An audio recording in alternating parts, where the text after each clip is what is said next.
உலக தமிழர்களுக்கு வணக்கம். நான் உங்கள் வெங்கிரத்னம். ஆட்சி மட்டும்தான் டிவி கிட்ட இருக்கு, மீதி எல்லா டிபார்ட்மெண்ட்டுமே திமுக கிட்ட தான் இருக்கு.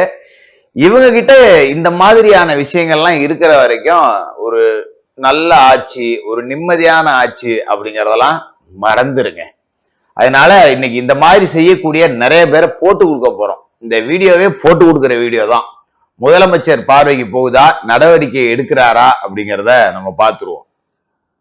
காலையில உதயநிதி கைதை பத்தி நம்ம பேசியிருந்தோம். உதயநிதியோட கைது சம்பவத்தின் போது சேகர் பாபு, பரந்தாம, மா சுப்பிரமணியம் எல்லாம் வண்டியிலேயே உட்கார்ந்துருந்தாங்க.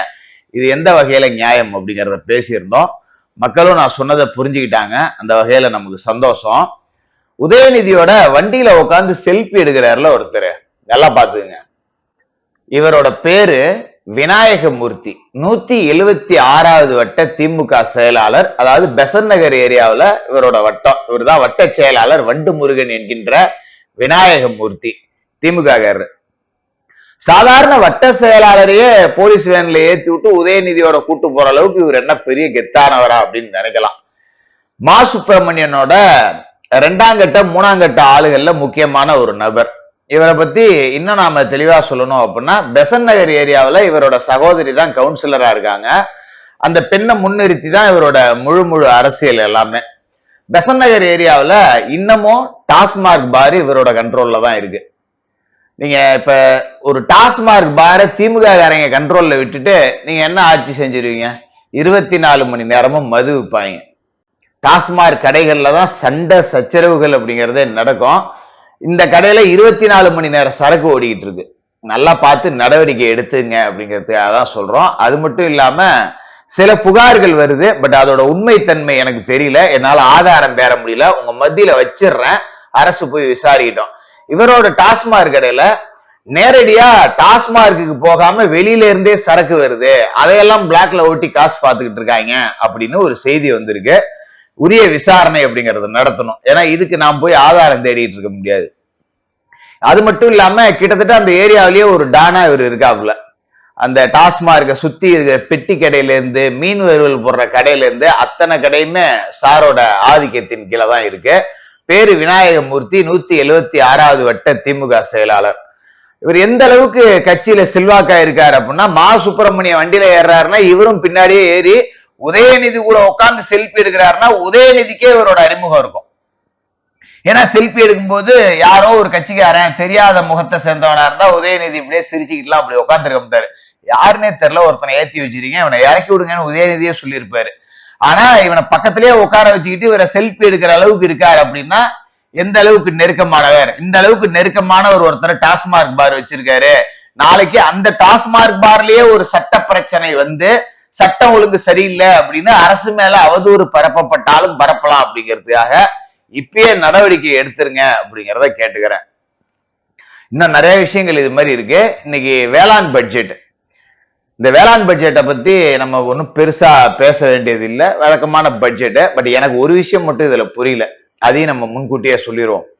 தார்பாய் வாங்கறதுக்கு இவ்வளவு கோடி பணம் செலவு பண்றீங்க, உண்மையிலேயே வைத்தறிச்சலா இருக்கு. நெல்லு அங்கங்க மலையில நனைஞ்சு முளைச்சி அதெல்லாம் அழுகி போறதெல்லாம் நீங்க பார்த்துருப்பீங்க. முளைச்சு போயிடும், அங்கங்கே பர்ச்சேஸ் பண்றதுக்கு முன்னாடியே முளைச்சிரும். விவசாயிகள் ஒரு தாய் கருவறையில 10 மாசம் புள்ளைய காப்பாத்துற மாதிரி அந்த நெல்லை காப்பாத்தி, எப்ப வெள்ளம் வரும், தண்ணி கிடைக்காம போயிடுமா, கரண்ட் நின்று போயிடுமா, என்ன ஏது இயற்கையோட போராடிக்கிட்டு, ஆடு மாடுகளோட போராடிக்கிட்டு ஒரு தாய் கருவுல பிள்ளைய எப்படி காப்பாத்துறாலோ அப்படி காப்பாத்துறான் விவசாயி. ஆனா அந்த நெல்லு முளைஞ்சி நாசமா போய் அவனோட உழைப்பு எல்லாமே அப்படி அவன் கண்ணு முன்னாடி நிற்கும் போது எவ்வளவு வைத்தறிச்சலா இருக்கும். அதுக்கு குடோன் கட்டப்படலை, கடந்த ஆட்சி காலகட்டத்துல கட்டப்படலை. அதெல்லாம் நான் நீங்க அவங்க இருக்கும்போது கேட்டீங்களா அப்படிலாம் கேட்காதீங்க, நான் கேட்டிருக்கேன். கடந்த ஆட்சி காலகட்டத்துல பெருசா இதுக்கு நடவடிக்கை எடுக்கப்படலை. என்ன சொல்ல போனா விவசாயி அப்படின்னு, விவசாயிகளின் முதல்வர் அப்படின்னு சொல்லக்கூடிய எடப்பாடி பழனிசாமி அவர்கள் காலகட்டத்திலேயே இதற்கான முன்னெடுப்புகள் நடந்துச்சு, ஆனா கட்டப்படலை. அதுவே தப்புதான். அடுத்து ஸ்டாலின் நானும் டெல்டாக்காரன் அப்படின்னு பெருமை பேத்திவாப்ல, அவரோட ஆட்சி காலகட்டத்திலையும் கட்டப்படலை. ஒரு மாவட்டத்துக்கு ஒரு நெல் குடோன் கட்டுறதுல கவர்மெண்ட்டுக்கு என்ன வந்துருது? இந்த அரசுகிட்ட இருந்து நான் சத்தியமா எதிர்பார்த்தேன். ஏன் நீங்க மத்த அரசுகிட்ட இருந்து எதிர்பார்க்கல, உங்ககிட்ட இருந்து எதிர்பார்க்கிறேன் அப்படின்னா நீங்க மாற்றம் அப்படின்னு சொல்றீங்க. அப்போ ஒரு புது மாற்றம் வரும், இந்த அரசாவது இது செய்யும் அப்படின்னு நான் குறைந்தபட்சம் எதிர்பார்த்தேன். அதுக்கான ஏதாவது ஒண்ணு இந்த விவசாய பட்ஜெட்ல வரும்னு எதிர்பார்த்தேன். வழக்கம் போல நாங்க தார்பாய் வாங்க தான் பணம் ஒதுக்குவேன் அப்படின்னு தலைகீழாகத்தான் குதிப்பேன் கோட்டைச்சாமி அப்படிங்கிற கதையா தான் இருக்கு. போன அரசு செய்யல, அதுக்கு மாற்றாதான் நீங்க வந்திருப்பீங்க, நீங்களாவது செய்வீங்க எதிர்பார்த்தேன். சத்தியமா நடக்கல. முதல்வரோட கவனத்துக்கு இது போய் சேரணும். அட்லீஸ்ட் மாவட்டத்திற்கு ஒரு நெல் குடோனாவது கட்டுங்க. குறிப்பா டெல்டா பகுதிகளில் இருக்கக்கூடிய இடங்கள்லயாவது நெல் குடோன் கட்டுங்க. அதிகபட்ச நெல் விவசாயம் பண்ற இடத்துல நெல் குடோன் கட்டுங்க. எல்லா தானியங்களுக்குமே குடோன் கட்டி வச்சுட்டா ஒன்னும் பிரச்சனை இல்லை, நினையாம விவசாயிகள் பாதுகாக்க போறாங்க. அதுக்கு ஒரு வாடகை கூட போட்டுக்க போறீங்க. இப்படி விவசாயிகளோட வாழ்வாதாரம் சீரழியறது அப்படிங்கிறது இந்த தார்பாய்க்குள்ளேயே புதஞ்சிருமோ அவங்க வாழ்வாதாரம் அப்படிங்கிற மாதிரிதான் இருக்கு. இந்த தார்பாய் வாங்குற காசை கொஞ்சம் கூட்டி குடோனா கட்டி கொடுத்தீங்கன்னா நல்லா இருக்கும் அப்படிங்கிறத ஒரு கோரிக்கையா வச்சுக்கிறேன். சரி, இப்ப நம்ம அடுத்த விஷயத்துக்கு வருவோம். கொடைக்கானல் மலைப்பகுதியில பெரும்பாறை அப்படிங்கிற கிராமத்துல ராமர் அப்படிங்கிற ஒரு பட்டியல் சமூக இளைஞர் கொலை செய்யப்பட்டிருக்கார். நியூஸ் கார்டை பாத்தீங்கன்னா உங்களுக்கு தெரியும். இதுல நீலம் பண்பாட்டு மையம் களத்துல இறங்கி ஆய்வு செய்ய போதும். ஆய்வு செஞ்ச பிறகு பெரிய மக்கள் போராட்டங்களை முன்னெடுக்க போறாங்களாம். எப்படி இருக்கு? சூப்பரா இருக்குல்ல.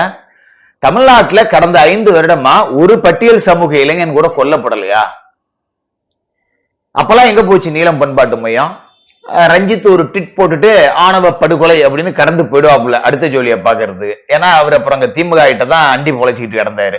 இப்ப களத்துல இறங்கி போராட போறாங்களாம். அப்ப இதோட நரேட்டிவ் என்ன அப்படின்னா, இந்த ஆட்சி தலித்துகளுக்கு எதிரான ஆட்சி, இந்த ஆட்சி தலித்து விரோத ஆட்சி, தலித்துகள் கொல்லப்படுறாங்க அப்படின்னு மக்கள் மனசுல விதைக்கிறதுக்கான வேலை தான் இது. ஒரு கொலை நடந்திருக்கு அப்படின்னா எஃப்ஐஆர் போடப்பட்டிருக்கு, காவல்துறை விசாரணை பண்ண போறாங்க, குற்றவாளிகளை கைது செய்ய போறாங்க, கேஸ் நடக்க போகுது. நீங்க அங்க போய் மக்கள் போராட்டத்தை முன்னெடுக்கிறீங்க அப்படின்னா இதை ஒரு சாதிய பிரச்சனையா மாத்த துணிகிறீங்க, துடிக்கிறீங்க அப்படின்னு அர்த்தம். அவ்வளவுதான். இதை தாண்டி இதுல எதுவுமே இல்லையா? என்ன ரீசன் அப்படின்னா, எப்பவுமே தலித் சமூக மக்களோட வாக்கு அப்படிங்கிறது திமுகவுக்கு விழுந்துகிட்டு இருந்தது. இந்த பக்கம் பிஜேபி கூட்டணி இருக்குங்கிறதால அதிமுகவில் இல்ல, அம்மா ஜெயலலிதா அவர்கள் இருந்த காலகட்டத்திலாம், புரட்சி தலைவர் எம்ஜிஆர் காலகட்டத்திலாம் தலித் சமூக வாக்குகள் அதிமுகவுக்கு தான் விழுந்தது. இப்ப இந்த பிஜேபி கூட்டணியால திமுகவுக்கு போச்சு, இன்னொரு பக்கம் திருமாவளவன் இருக்கிறதால திமுகவுக்கு போச்சு. இந்த வாட்டி அதை முழுக்க முழுக்க முழுக்க டிவிக்கே அறுவடை செஞ்சிருச்சு. அது திமுகவோட தோல்விக்கு ஒரு பெரிய காரணம் தலித்து வாக்குகள் மொத்தமா திசை மாறி போனதுதான். இவங்களால தாங்க முடியல, வாயிலையும் வயிற்றுலையும் அடிச்சுக்கிறாங்க. அந்த தலித் சமூக வாக்குகளை தக்க வைக்கணுங்கிறதுக்காகவே இவங்க திரைத்துறையில மாரி செல்வராஜ் மாதிரி, ரஞ்சித் மாதிரி ஆளுங்கெல்லாம் வளர்த்து விட்டுக்கிட்டே இருந்தது திமுக. நாங்க தான் பட்டியல் சமூகத்துக்கு ஒண்ணுன்னா நாங்க துடிச்சு போயிடுவோம் அப்படின்னு முன்னாடி வந்து நிக்கிற மாதிரியே காட்டுவாங்க. நிறைய கிளைகளை வளர்த்து விடுவாங்க. இன்னைக்கு அந்த கிளைகளை வச்சுக்கிட்டு சாதி கலவரத்தை தூண்டி இந்த ஆட்சி தலித்துகளுக்கு எதிரான ஆட்சி அப்படிங்கிற ஒரு பிம்பத்தை கட்டமைக்கிறதுக்கான முயற்சி தான் இது. அதனால தயவு செய்து இந்த மாதிரி சில்லறத்தனமான போராட்டம், இது சின்ன விஷயம் தானே அப்படின்னு கடந்து போயிடாதீங்க. இப்படியே கிளம்பிடுவாங்க. ஒரு கொலை நடந்திருக்கு, அது முன்விரோத கொலையா இருக்கலாம். எந்த ரூபத்திலுமே கொலை நடக்கிறது நாம ஏத்துக்கிறது கிடையாது. ஆனா இந்த ஒரு கொலையை வச்சே தலித்துகளுக்கு எதிரான ஆட்சின்னு கட்டமைக்கக்கூடிய வேலையை பார்ப்பாங்க. உஷாரா இருந்துக்கணும் அப்படிங்கிறதுக்காக தான் இதை சொல்றேன். அடுத்ததா பாத்தீங்கன்னா, நம்ம சோளிங்கர் எம்எல்ஏ கபில், டிவிகே எம்எல்ஏ, பத்திரிகையாளர்களை அடிச்சது தாக்குனது இதெல்லாம் நீங்க பார்த்திருப்பீங்க. நானும் கண்டிச்சு பேசியிருந்தேன். அவனுக்கு என்ன அவ்வளவு திமிருன்னு ஒருமையிலேயே பேசியிருந்தேன். ரோட்ல போற வர்றவன் இழிச்சவாயன் பத்திரிகையாரங்க கிடைச்சா அடிப்பான்னா அவன் என்ன பெரிய புடிங்கியா எவனா இருந்தாலும் அப்படிதான் பேசுவோம். உடனே பத்திரிகையாளர் சங்கம் எல்லாமே திரண்டு ஒரு போராட்டம் நடத்துச்சு. குறிப்பா நக்கீரன் கோபால்லாம் மீசைக்கு எண்ணெய் போட்டுக்கிட்டு முறுக்கி விட்டுட்டு கத்தனாப்புல. எப்படி எப்படி நீங்க கொள்ளலாம்? சனியை அந்த சனியை அப்படி, இந்த சனியை இப்படி, பத்திரிகையாளர்கள் சுதந்திரம் இல்ல, ஐயோ பத்திரிகை சுதந்திரம் பாதிக்கப்படுது, ஜனநாயகத்தோட 4வது தூணை நான் தான் அப்படியே கட்டி பிடிச்சு தூக்கி வச்சுக்கிட்டு இருக்கேன், இப்படி எல்லாம் பில்டப் கொடுத்தாங்க. ஆனா செங்கிப்பட்டி காவல் நிலையத்துக்கு உதயநிதி அரெஸ்ட் பண்ணி கூட்டு போய் விசாரணை முடிச்சு அனுப்புறப்ப பத்திரிகையாளர்கள் வீடியோ எடுக்க போறாங்க. சக்க அடி அடிச்சிருக்காங்க, சட்டை கிட்டையெல்லாம் கிழிச்சிருக்காங்க. அரை நிர்வாணமா பத்திரிகையாளர்கள் நின்னாங்க. பாவம் வச்சு வெளுன்னு வெளுத்தாங்க எல்லாமே திமுக. இப்ப மட்டும் மீச கோபாலுக்கு மீசை மலிச்சு விட்டாங்களா ஒரு பக்கம். இப்ப பேச வேண்டியதானே? நான் அத்தனை பத்திரிகையாளருமே சொல்றேன், நீங்க எல்லாம் சோத்துல உப்பு போட்டு தின்னீங்கன்னா, உதயநிதி கிட்ட பேட்டி கேட்டப்ப உங்க கட்சிக்காரர்களால பத்திரிகையாளர்கள் தாக்கப்பட்டிருக்காங்க, இத பத்தி நீங்க என்ன நினைக்கிறீங்கன்னு ஒரு கேள்வி கேட்டிருக்கணுமா இல்லையா? சோறு தானே திங்கிறீங்க நீங்களாம். ஒரு சக பத்திரிகையாளன் தாக்கப்பட்டிருக்கான், அதை கூட கேள்வி கேட்கலாம். நீங்களா என்ன கருணாநிதிக்கு பத்திரிகை நடத்துறீங்க? திமுக அடிச்சா வாயை திறக்க மாட்டீங்க, வேற எவனாவது அடிச்சாமா ஐயோ பத்திரிகை சுதந்திரம் பாதிக்கப்படுறச்சுன்னு ஒப்பாரி வைப்பீங்க. பார்த்து இந்த மாதிரியான பத்திரிகையாளர்களை பிடிச்சி முதல்ல உள்ள வைங்க. போலி போராட்டம் நடத்துவாங்க. நக்கீரன் கோபால்லாம் புடிச்சு கசக்குங்க வச்சு கக்கத்துல கத்துட்டு வேணா யாரும் கவலைப்பட போறதே இல்ல, கொண்டாடுவாங்க மக்கள். அது என்ன அவங்க ஒரு தாக்குதல் நடந்துச்சு, அது தப்பு, அதுக்கு நீ போராட்டம் பண்ண உன்னோட ஆண்மையை நான் பாராட்டுறேன். உதயநிதி கிட்ட வரும்போது ஆண்மையை அடவு வச்சுட்டு வந்துட்டியாப்பா. உதயநிதியால ஒரு பிரச்சனை, திமுக ஒரு பிரச்சனை அப்படின்னா மட்டும் உன்னுடைய ஆண்மை தன்மை எங்க போயிடுது? மற்ற டிவிகே காரனாலோ அதிமுக காரனாலோ பிஜேபி காரனாலும் மட்டும் ஆண்மையே இல்லைனாலும் வீரிய மாத்திரை போட்ட மாதிரியே கிளம்பி வந்து நின்று பத்திரிகை சுதந்திரம் பாதிக்கப்பட்டுருச்சுன்னு இப்ப எங்கப்பா போன? எந்த பத்திரிகையாளர்களுமே கேட்கறது இல்ல. பிரஸ் மீட்ல உதயநிதிட்ட கேளுங்க, வாயில என்ன கொழுக்கட்டையா வச்சிருக்கீங்க? உங்க கட்சிக்காரர் இது மாதிரி பத்திரிகையாளர்களை தாக்குறான், உங்க கட்சிக்காரர்களை கண்டிச்சு இந்த ஒரு வார்த்தையாவது நீங்க இதுல பதில் சொல்லுங்க. கேட்கறதுல எங்க போறீங்க? ஏற்கனவே ஸ்ரீரங்க எம்எல்ஏ பழனியாண்டி அடிச்சு எல்லாத்தையும் உதச்சு கொலை முயற்சி பண்ண அரெஸ்ட் பண்ணல, அன்னைக்கு எங்க போனீங்க? இன்னைக்கு ஆட்சியில இல்லாதப்பையும் பத்திரிகையாரன் துறாங்கிற திமிரு உங்களுக்கு வந்ததுன்னா நீங்க எதிர்த்து கேள்வி கேட்காது தானே. நான் அப்புறம் வித்தியாசமா தான் பேசுற மாதிரி இருக்கும். நிறைய பெண்கள் எல்லாம் கேட்டுக்கிட்டு இருக்காங்க, வேண்டாம். இது மாதிரி ஆட்களையும் முதல்வர் விஜய் கவனிக்கணும். அடுத்தது நம்ம அண்டா செந்திலோட ட்விட் இது. இந்த ட்விட்ல பாத்தீங்கன்னாலே உங்களுக்கு தெரியும், விஜய் டாஸ்மார்க், வெற்றி டாஸ்மார்க். இப்ப திட்டங்களுக்கு எல்லாம் வெற்றின்னு பேர் வைக்கிறாங்கல்ல, அதனால வெற்றி டாஸ்மார்க், வெற்றி கழிவறை, வெற்றி டேஷ் திட்டம், இப்படி எல்லாம் வைப்பாங்களாம். ஏண்டா அண்டா பேசலாம், தப்பு கிடையாது. 5 வருஷமா கோமால இருந்தியா? 5 வருஷமா கோமால இருந்தியா? மிரட்டிய ஸ்டாலின், மிரண்ட மோடி, டெல்லியை அலற விட்ட ஸ்டாலின், இதை தவிர என்ன தம்பனையில் நீ வச்சு கழட்டி இருக்க? வேங்கைகளுக்கு ஏதாவது பேசியிருக்கியா? திமுக ஆட்சியில தினந்தோறும் கேவலம் தான் நடந்துச்சு, ஒரு நாள் நீ எதிர்த்து பேசியிருக்கேன்னு சொல்லு. அப்ப கேட்க வேண்டியதானே, கிளாம்பாக்கம் என்ன கருணாநிதி அவங்க அப்பா வீட்டுல இருந்து காசு எடுத்தாந்து கட்டினாரா? கிளாம்பாக்கம் கலைஞர் பேருந்து நிலையம் அப்ப எழுத வேண்டியதானே, தொட்ட எல்லா திட்டத்துக்கும் கருணாநிதி பேர் வைக்கப்பட்டுச்சுல்ல, அப்ப எழுது கருணாநிதி குடிப்பகம், கருணாநிதி கக்கூசு, கருணாநிதி டேஷ் திட்டம், கருணாநிதி கால்ல போறது, கருணாநிதி தண்ணி பாய்ச்சறது. இப்படி எங்களுக்கும் பேச தெரியாதா? இப்படி எல்லாம் திட்டத்துக்கு பேர் வச்சிருக்க வேண்டியது. அப்பெல்லாம் மானரோசமே இல்லாம ஒரு வாழ்க்கையை வாழ்ந்தீங்க 5 வருஷமா. இப்ப என்ன திடீர்னு உங்களுக்கு எல்லாம் மானரோசம் வந்துருச்சு? சோத்துல இப்பதான் உப்பு போட்டு திங்க ஆரம்பிச்சிருக்கீங்களா? கேட்டா எல்லாரையும் சமமா கேட்கணும். அவனுக்கு பேர் தான் பத்திரிகையாரன். பத்திரிகையாரங்கிற போர்வையில ஒளிஞ்சுக்கிட்டு அறிவாலயத்துல எச்ச சோறு திங்கிறதுக்கு பேர் பத்திரிகை தர்மமா? அண்டா செந்திலையும் ஒரு கவனத்துல வச்சுங்க முதல்வர் விஜய் அவர்களே அப்படிங்கிற ஒரு கோரிக்கையும் வச்சுக்கிறேன். இன்னைக்கு வேளாண்மை துறை பட்ஜெட், வேளாண்மை துறை சார்ந்த சில விஷயங்களை சொல்லிடுவோம். தமிழ்நாடு முழுக்க இன்னமும் எம்ஆர்கே பன்னீர்செல்வம் ஆதரவு வேளாண் அதிகாரிகள் இருக்காங்க. ஒரு சாம்பிளுக்கு ஒரு 4 பேர் சொல்றேன். குறிப்பா கடலூர் மாவட்டத்துல எம்ஆர்கே பன்னீர்செல்வத்தோட சொந்த மாவட்டத்துல இந்த உரம் பூச்சி மருந்து இதுக்கெல்லாம் டெண்டர் விடுறதெல்லாம் இன்னைக்கும் திமுக ஆதரவு அதிகாரிகள் பார்த்துக்கிட்டு இருக்காங்க. இவங்க எல்லாமே எம்ஆர்கே பன்னீர்செல்வத்தோட ஆட்கள். நடன சபாபதினு ஒருத்தர் இருக்கார், கதிரவன் ஒருத்தர் இருக்கார், ஞானசேகர்னு ஒருத்தர் இருக்கார். பேர் வேணா இன்னும் நான் நிறைய கொடுக்குறேன். இன்னும் அவங்க கோல் வச்சுக்கிட்டு யாருக்காவது டிரான்ஸ்பர் வேணா இவங்க தான் பாக்குறாங்க. நியாய விலை கடைகளுக்கு போய் வியாபாரம் பாக்குறது, போறது வர்றது எல்லாமே இவங்க தான் பார்த்துக்கிட்டு இருக்காங்க. இன்னும் நாங்க வச்சதுதான் சட்டம், யாருக்கு என்ன டிரான்ஸ்பர் வேணுங்கிறத எல்லாத்தையுமே இவங்க தான் டிசைட் பண்ணிட்டு இருக்காங்க. கடலூர் மாவட்ட அமைச்சரா இருக்கக்கூடியவர் டிவிகேல ஒரே ஒரு தொகுதி ஜெயிச்சிருக்காங்கன்னு நினைக்கிறேன், ராஜ்குமாரோ சம்திங். அவருக்கு எந்த விதமான நிர்வாகமே உண்மையிலே தெரியல. நான் தப்புன்னு சொல்ல, கத்துக்கிட்டோம். இன்னும் ஒரு 10-20 இன்னும் ஒரு மாசம் டைம் கொடுப்போம், கத்துக்கிட்டோம். ஆனா எம்ஆர்கே பன்னீர்செல்வத்தோட ஆட்கள் தான் இன்னும் கோல வச்சுக்கிட்டு இருக்காங்க. உரத்துக்கான டெண்டர் விடுறது, அது மாதிரி இந்த நிறுவனங்கள்ல போய் ரைடு நடத்தி மாமூல் வாங்குறது, இவ்வளவு வேலையும் செஞ்சுக்கிட்டு இருக்காங்க எம்ஆர்கே பன்னீர்செல்வத்தோட ஆதரவாளர்கள். இதுல சில வழக்குகளும் இருக்கு, நடந்துகிட்டு தான் இருக்கு. ஆனாலும் இன்னும் கோல் வச்சுக்கிட்டு இருக்காங்க, யாருக்கு என்ன வேணாலும் எங்களை தாண்டி எதுவும் பண்ண முடியாது அப்படின்னு. அதே மாதிரி அரியலூர் மாவட்டத்துல ஒரு வட்டார வளர்ச்சி அலுவலர், தேவைப்பட்டா உங்களுக்கு பேரோட போட்டோவோட நான் சொல்றேன், ஒரு குற்றச்சாட்டுல பதவி நீக்கம் செய்யப்பட்டார்.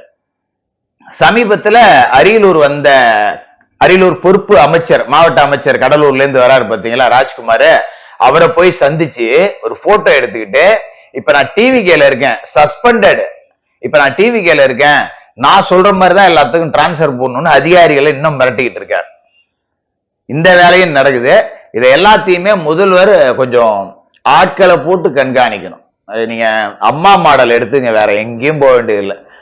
உளவுத்துறை அந்த அளவுக்கு கட்டுப்பாட்டுல வச்சிருப்பாங்க. உளவுத்துறை மட்டும் கட்டுப்பாட்டுல இருந்துச்சுன்னா, இந்த மாதிரி முந்தானத்து கட்சியில வந்து சேர்ந்துட்டு ஆட்டம் போடுறவன், உதயநிதி கூட செல்ஃபி எடுத்துட்டு இன்னமும் உங்க ஆட்சியிலும் டாஸ்மார்க்ல சரக்கு வித்து சம்பாதிக்கிறவன், இன்னும் டிரான்ஸ்பர் நான் வாங்கி தர்றேன்னு போயிட்டு காசு போடுறவன், போலி போராட்டம் நடத்தக்கூடியவன், நீலம் பவுண்டேஷன் மாதிரி ஜாதி கலவரத்தை தூண்டக்கூடியவன், இத்தனை பேரையும் கண்ட்ரோல்ல வைங்க. ஏன்னா இவங்க எல்லாத்தையும் இணைக்கிற செயின் உதயநிதி அறிவாலயம் தான், வேற யாரும் கிடையாது. ஆட்சிக்கு ஏரியா ஒரு பெரிய சதியே பண்ணுவாங்க. இவங்க எல்லாமே சேர்த்து ஒரு செயினா பார்த்தா இந்த ஆட்சிக்கு எதிரான சதி. திமுக எந்த ரூபத்திலையும் சதி செய்வாங்க, எல்லா ரூபத்திலையும் செய்வாங்க. ஒரு பக்கம் ஜாதி கலவரம், ஒரு பக்கம் பத்திரிகை சுதந்திரம் பாதிக்கப்பட்ட மாதிரி ஒரு போராட்டம், திமுக அடிச்சா பேசுறது இல்ல, அவங்க ஆட்சியிலேயே உங்க ஆட்சியிலேயே அவங்களே டெண்டர் எடுத்து சம்பாதிக்கிறது, டிரான்ஸ்பர் போட்டு சம்பாதிக்கிறது, இவ்வளத்தையும் செஞ்சுட்டு லஞ்சம் கொஞ்சம் கூட குறையில, என்னத்தை நீங்க ஆட்சி செஞ்சு கிழிச்சிங்கன்னு பழிய தூக்கி உங்க மேலேயே போட்டு போயிடுவாங்க. இதுல ரொம்ப கைதேர்ந்தவர்கள், கரை கண்டவர்கள் திமுகவினர். தயவு செய்து கவனிச்சு நடவடிக்கை எடுங்க, எடுப்பீங்க அப்படிங்கிற நம்பிக்கையோட தொடர்ந்து பேசும்.